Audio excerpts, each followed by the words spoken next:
בין ברקים תופיע קשת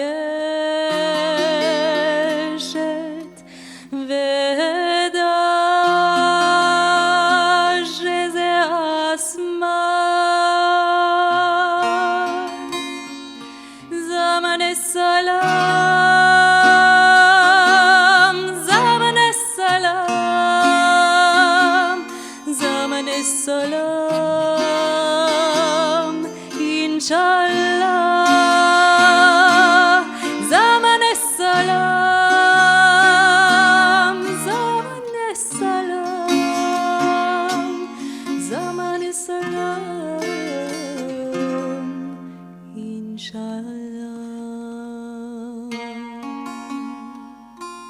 Qu'est-ce qui fait qu'on a les parcours de vie que vous avez eus qui sont vraiment exceptionnels de par la longévité, encore une fois, de vos engagements et des combats que vous avez menés?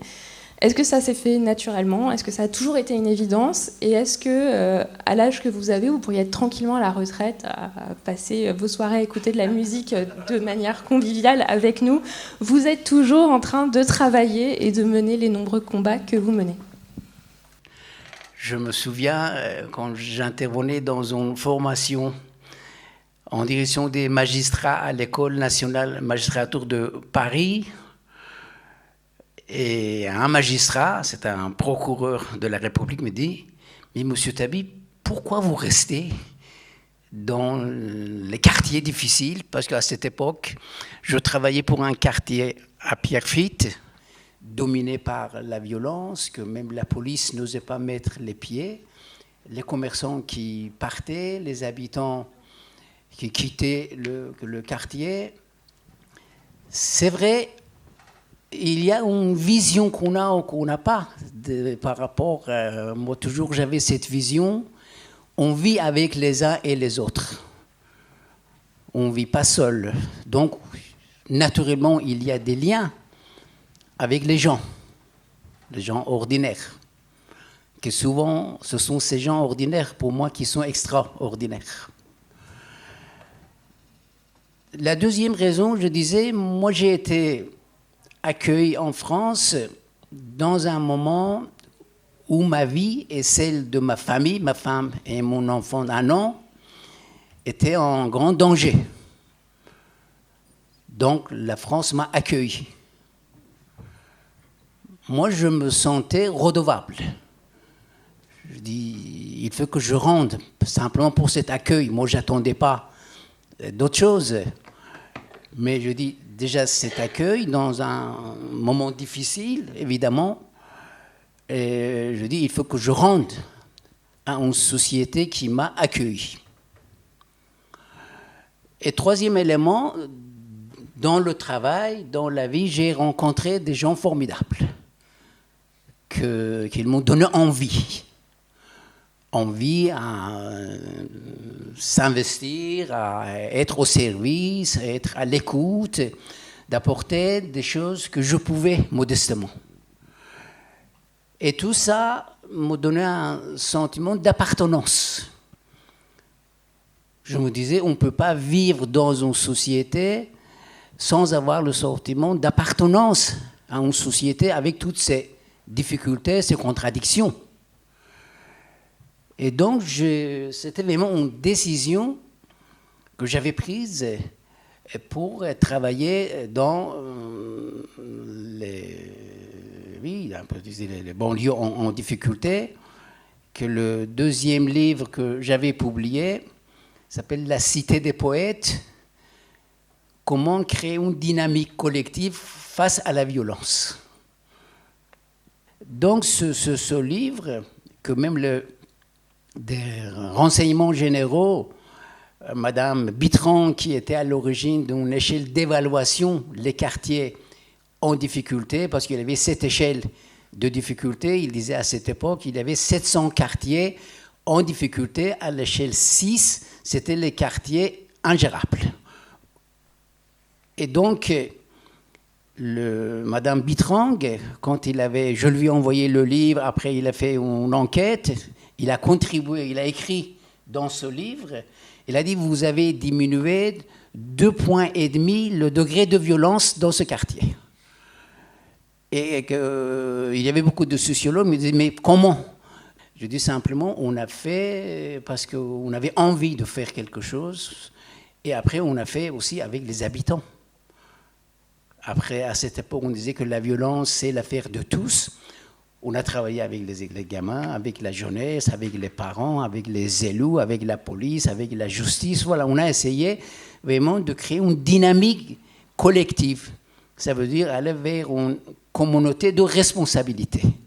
Et que ça, ce projet qui a été continué et que toujours ça continue avec une autre dimension. Quand Thibaut nous dit qu'il a une vie tout à fait banale, simple et que ça ne vaut pas la peine d'en parler, il a quand même passé 7 ans et demi effectivement en prison à Téhéran pour des idées qu'il défendait. Il a fui le pays en passant par la Turquie avant d'arriver en France.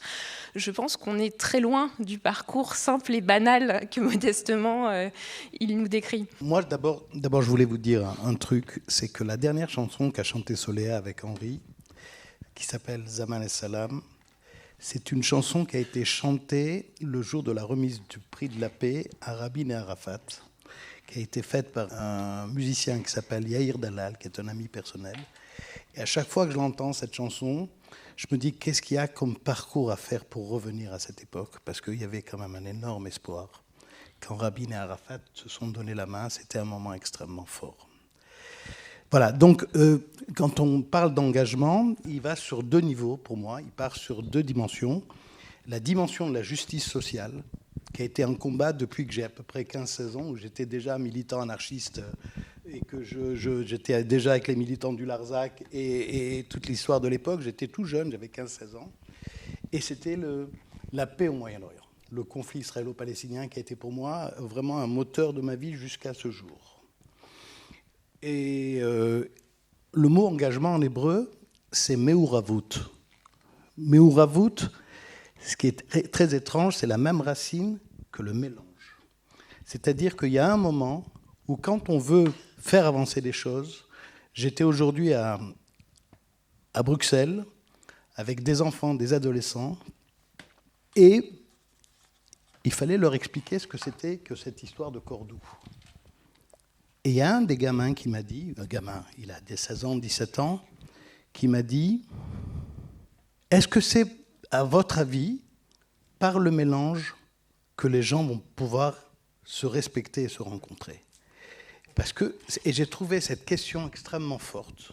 Ça lui est venu à partir de ce que j'avais expliqué, de ce que représentait pour moi Cordoue. Et ça m'a vraiment ému qu'il ait réagi de cette manière-là. Et tout d'un coup, le mot en hébreu m'est revenu parce que engagement, ça veut dire aussi mélange.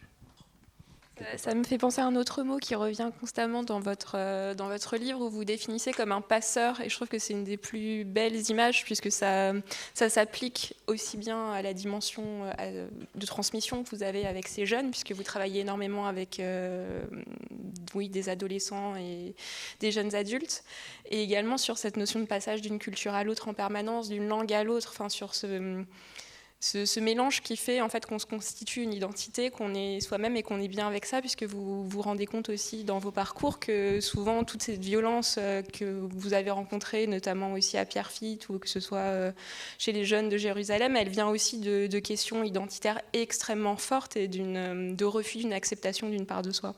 Ce qui a été très fort pour moi à Jérusalem, quand j'ai rencontré les jeunes avec qui je travaillais, ils étaient à 80% au moins d'origine séfarade, ça veut dire venant des pays arabes, des juifs venant des pays arabes.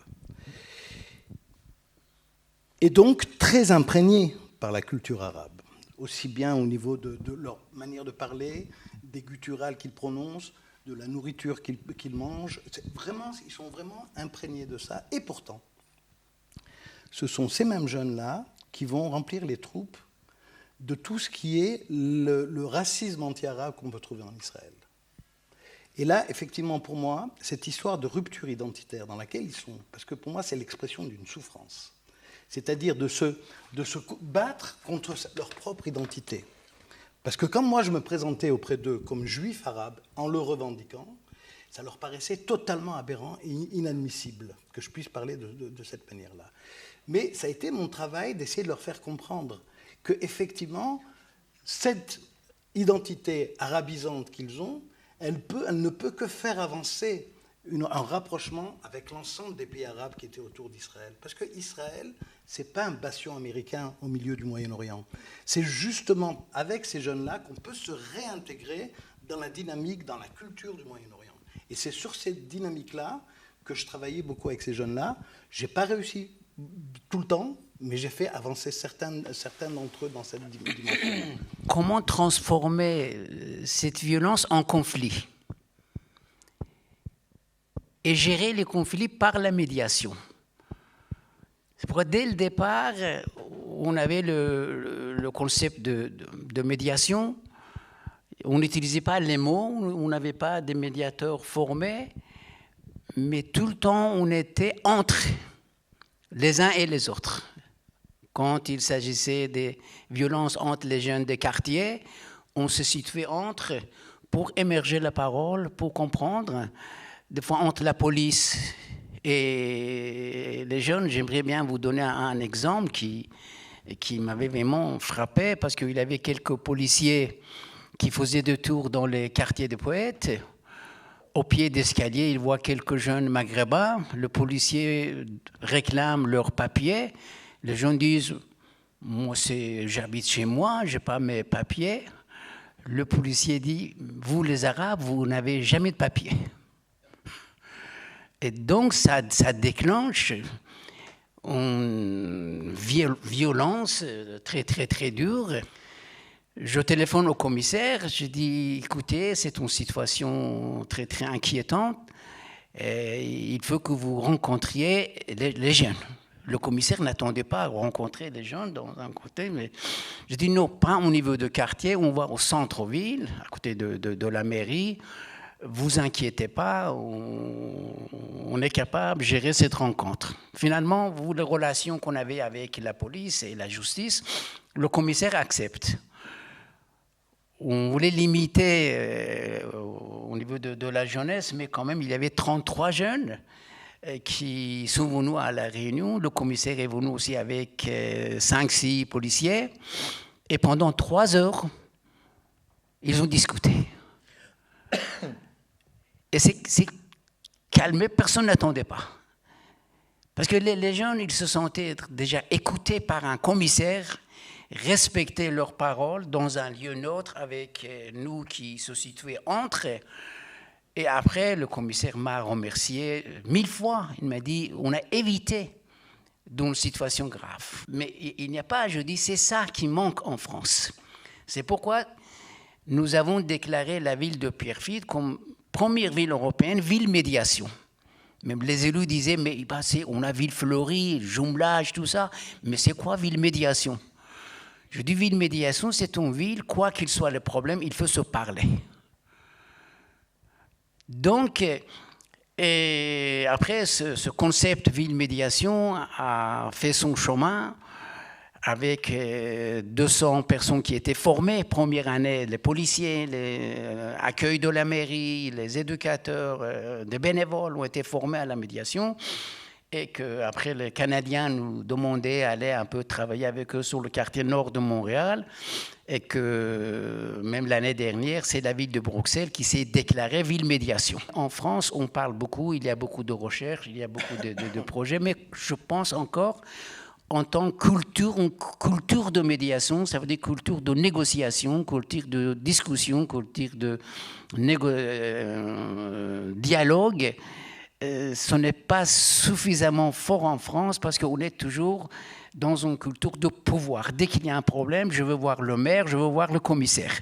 Mais je ne veux pas frapper la porte de mon voisin pour lui parler. Je vais au commissariat pour parler de mon voisin. Vous voyez, c'est un problème aussi, une question culturelle. C'est vrai que ça donne un ancrage extrêmement local, mais qui fonctionne et qui porte ses preuves. Je pense que ça serait peut-être intéressant d'écouter, Edgar, ce que vous avez fait du coup à Jérusalem, où c'était effectivement sur l'échelle d'un quartier, de nous parler un peu de ce qui était fait avec l'association. Le mot violence en hébreu se dit alimout. Alimout, c'est la même racine que ilem, qui veut dire muet. C'est-à-dire qu'on comprend bien à travers cette image que la violence vient au moment où il n'y a plus de mots, où la parole n'existe plus. C'est la parole qui va quelque part désamorcer la violence. Ce que raconte Ibat, c'est exactement ça. C'est comment transformer ces pulsions de violence par un dialogue possible et ouvert. Et c'est ce qu'ils font avec leur travail de médiateur, qu'évidemment tous les éducateurs font au quotidien avec les jeunes avec lesquels ils travaillent. C'est vraiment cette manière de pouvoir écouter la parole d'un jeune et de la décrypter. Il y avait par exemple un groupe de jeunes de Jérusalem qui faisait de la musique punk. Musique punk à Jérusalem. Et ils se sont fait appeler la solution finale. Groupe de jeunes juifs à Jérusalem qui s'appelle la solution finale. Pitaron à Sophie en hébreu.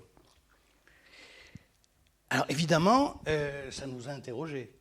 Comment c'est possible? Alors, ce groupe de jeunes-là sont tous d'origine ashkénaze, pour le coup, parce que c'était au centre-ville de Jérusalem. Et en discutant avec les jeunes, évidemment, ça a pris du temps, mais il y a un moment où un des jeunes m'a dit « Tu sais pourquoi c'est important pour nous de nous appeler comme ça ?» Je dis « Non. » Il me dit « Parce que si Hitler avait fait son travail jusqu'au bout, eh ben, j'aurais pas eu à vivre cette vie de chien que je mène aujourd'hui. » Ça va jusque-là. C'est-à-dire qu'il me lance là quelque chose de l'ordre de ma vie ne me plaît pas, j'ai pas envie de la vivre, et mes parents auraient dû crever pour pas qu'ils me mettent au monde. C'est l'adolescence. Évidemment, on est dans la pleine provoque, poussé à fond, mais c'est vraiment l'expression d'une souffrance profonde dans laquelle il était, ce gamin, quand il m'a parlé de cette manière-là. Souvent, c'est ça quand on dit la parole, le regard qu'on porte sur l'autre, c'est très important. Il y a des manières, il y a des façons de dire, regarder, écouter, et que les gens ils se sentent respectés, même si on n'est pas capable de régler leurs problèmes. C'est ça un peu, pour moi, le premier accueil aussi, c'est un moment de médiation. Parce que dans la médiation, la première chose que les médiateurs apprennent, comment écouter l'autre.